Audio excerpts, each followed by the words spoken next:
Central FM, Equilibrio. Dialogando, construimos puentes que nos conectan y nos llevan a nuevos caminos de conciencia. La entrevista, Equilibrio.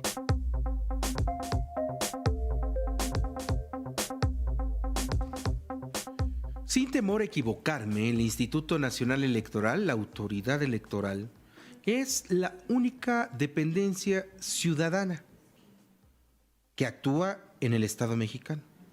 ¿Y por qué lo digo? Porque son los ciudadanos quienes participan en los procesos electorales, fungiendo como funcionarios de casilla. Son los ciudadanos quienes cuentan los votos el día de la jornada electoral. Y son los ciudadanos los que exigen, desde hace ya algún tiempo, que las elecciones sean limpias y se cuenten los votos. Y poco a poco hemos avanzado. Especialistas indican que en México ya no hay un fraude con el número de votos. El fraude viene de otra manera, como en la compra del voto, lucrar con la pobreza y la marginación, cuando el gobierno o los gobiernos utilizan las políticas públicas para tener todo el apoyo ciudadano. Pero el Instituto Nacional Electoral está hoy envuelto en muchos retos, desde un protagonismo exacerbado por parte de su consejero presidente, hasta algunos miedos que tienen de que la Cuarta Transformación pueda decidir que la organización de las elecciones regrese al gobierno. Para hablar sobre esto, en una fecha importante que será el 2020, cuando el Instituto Nacional Electoral y su pasado Instituto Federal Electoral cumplen 30 años, recibo la llamada y le agradezco muchísimo que nos haya contestado la comunicación al consejero del Instituto Nacional Electoral, José Roberto Ruiz Saldaña. ¿Cómo estás, consejero? Te saludo con muchísimo gusto esta mañana. Igualmente, Alberto, me da mucho gusto saludarte, tu audiencia, y decías muy bien que el próximo año serán 30 de esa institución y con retos interesantes y con pendientes relevantes para el país. Por ejemplo, se va a tener que renovar parcialmente el Consejo General, es decir, terminan su periodo 3 consejeros y una consejera, y sin duda esa renovación será muy importante porque serán nuevas ideas, nuevos estilos los que lleguen a integrar a ese colegiado. Sí. Consejero, vamos ahora sí que por partes, porque hablar del Instituto Nacional Electoral es hablar realmente de la vida democrática de México, ¿no? Siempre para que dos equipos puedan lucir en una cancha se necesita de un buen árbitro, ¿no? Un buen árbitro que sepa sacar las tarjetas, que sepa dirigir y que sepa decir cuándo es gol y cuándo es no, cuándo le dé el triunfo y cuándo le indique la derrota al otro equipo. Pero quizá sí, el reto más importante, consejero, es evitar que nuestras elecciones sean tan caras, consejero. México es uno de los países que gasta más en sus votos. ¿Cómo podemos enfrentar este reto, consejero? No solo las elecciones, sino el sistema político electoral en su conjunto, es decir, no solo lo que le conlleva al INE realizar las elecciones, sino también revisar si se necesitan tantas autoridades en el país. Ese debate un poco ya se ha empezado a generar. Si se necesitan tantas instancias para estar impugnando, si se necesitan en realidad tantos recursos para que los partidos políticos puedan hacer sus funciones.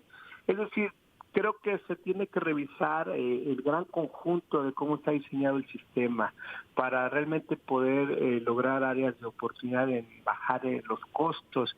El INE ciertamente año con año requiere miles de millones de pesos, pero también hay que considerar, Alberto, que pues con la legislación que tenemos, pues difícilmente se puede bajar considerablemente el presupuesto de la institución, porque necesitaríamos en realidad rehacer nuestro sistema para hacerlo más sencillo, más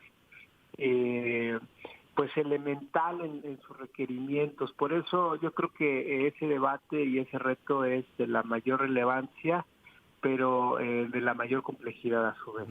¿Qué propuestas harías, consejero, para renovar precisamente al Instituto Nacional Electoral, para que un voto sea mucho más sencillo, ¿no? Para que el que emite el voto se cuente y se acabó, ¿no?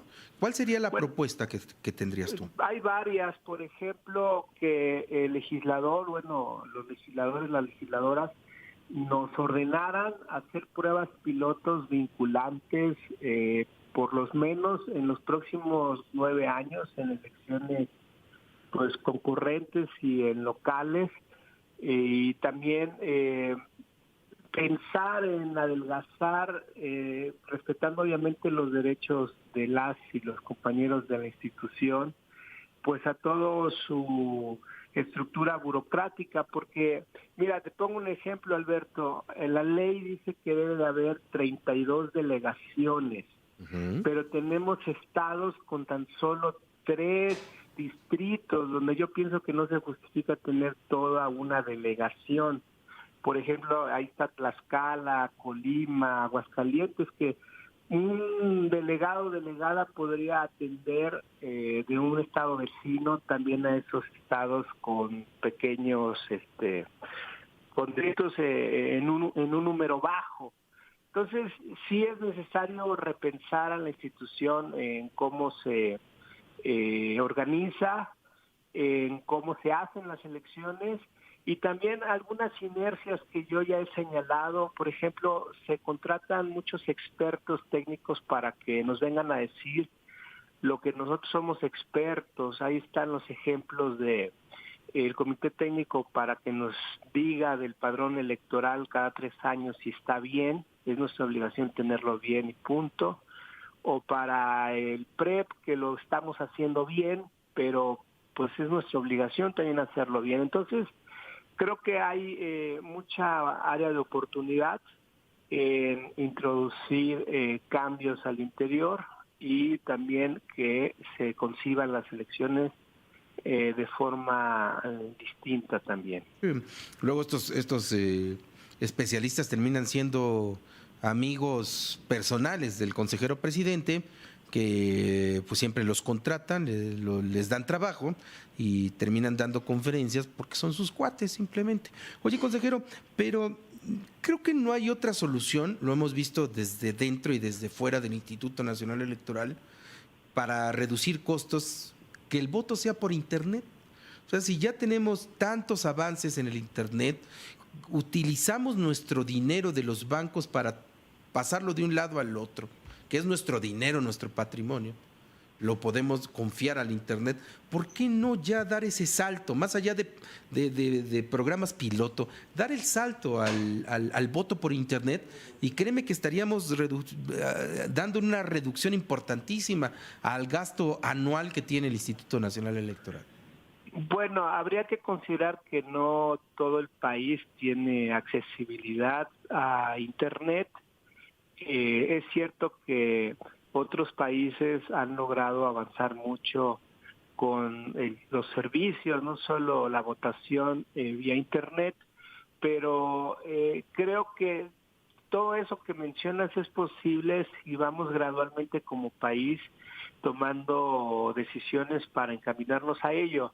No podría ser de una elección a otra, se necesita incluso construir confianza entre los actores involucrados.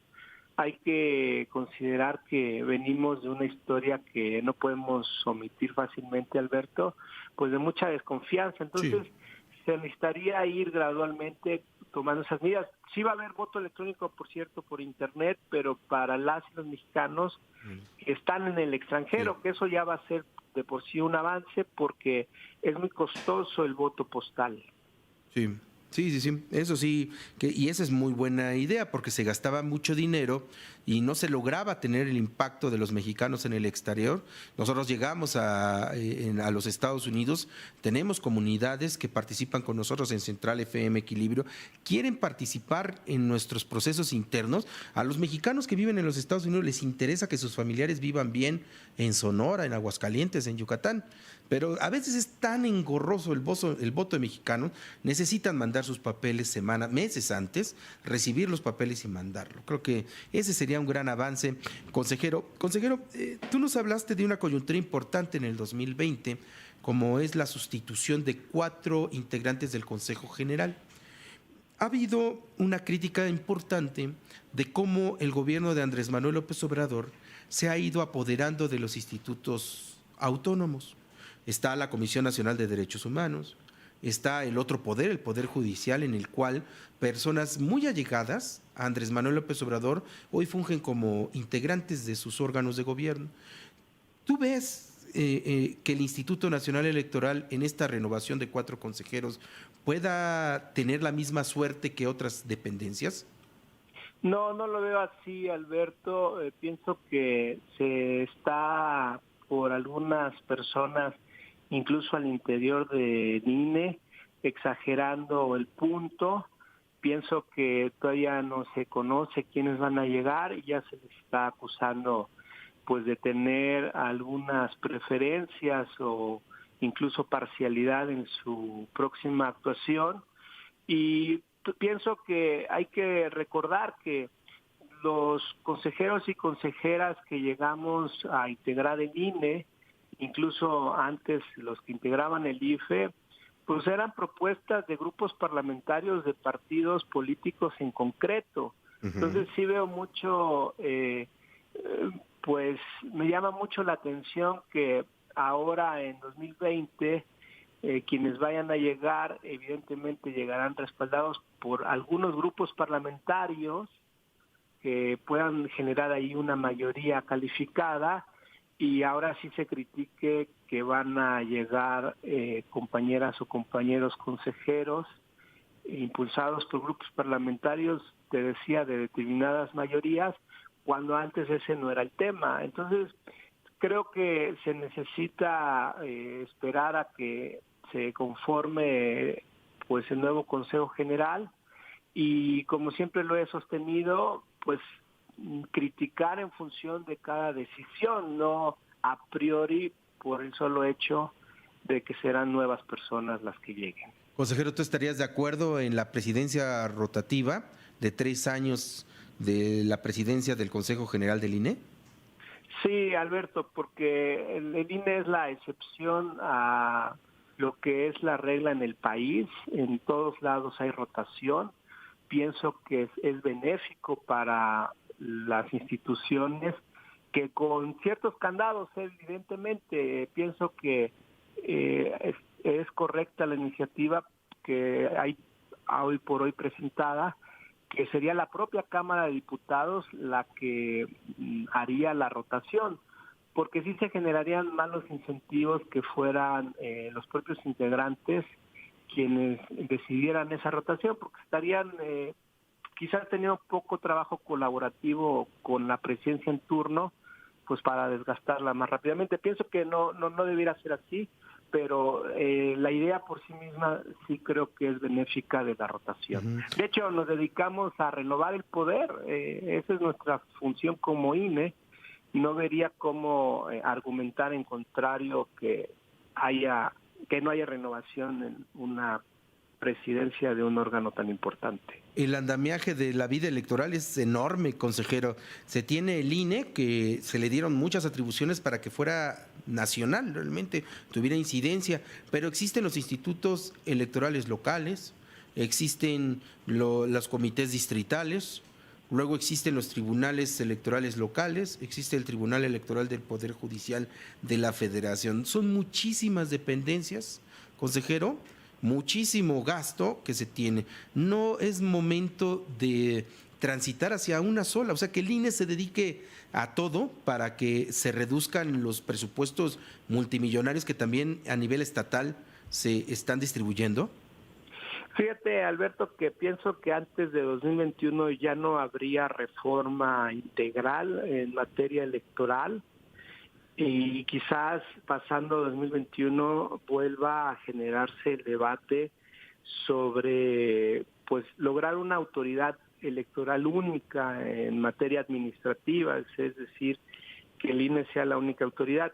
Yo por el momento ya he suspendido mi promoción de una reforma en ese sentido de autoridad única, porque sí veo como inevitable que en 2021 tengamos que atender las elecciones pues en todo el país, que serán locales en muy distintos cargos, al mismo tiempo que la federal.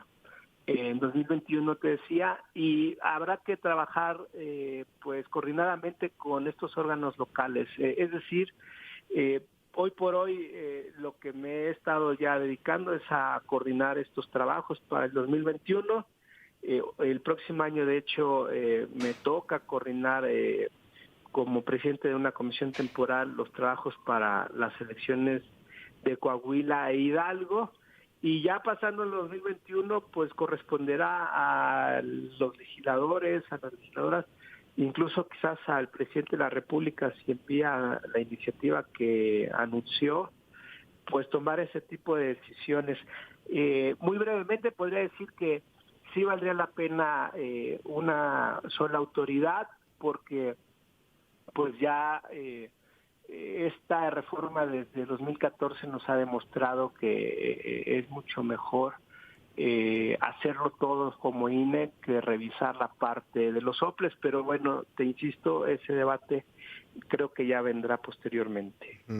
¿Ves que nuestra democracia con esta cuarta transformación vaya a tener un retroceso debido a consultas a mano alzada, a posibilidades de reelección de la presidencia de la República, o crees que esto nada más es parte de lo que denominamos la grilla política?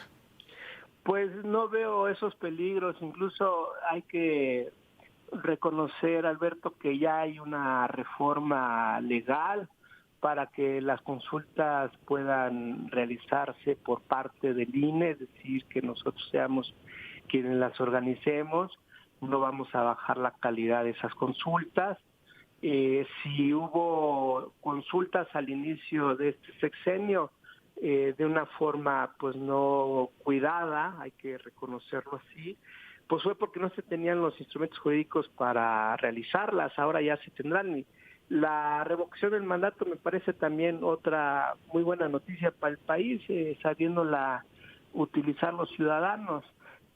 ¿Cuántos gobernadores no hemos tenido recientemente en el país que hubiera sido muy bueno que se hubieran podido ir a muy buena hora, en muy buen momento y no tener que acabar sus sexenios? Y ese va a ser un instrumento de gran utilidad. Son escenarios novedosos que habrá que aprovechar responsablemente como ciudadanos, y no veo ninguna necesidad de pues especular sobre una futura reelección del presidente cuando él mismo ha dicho que no es su interés. Muy bien, pues te agradecemos muchísimo esta plática con Central FM al consejero José Roberto Ruiz Saldaña, consejero del Instituto Nacional Electoral. Muchas gracias, consejero, y te deseamos que tengas un muy buen año 2020.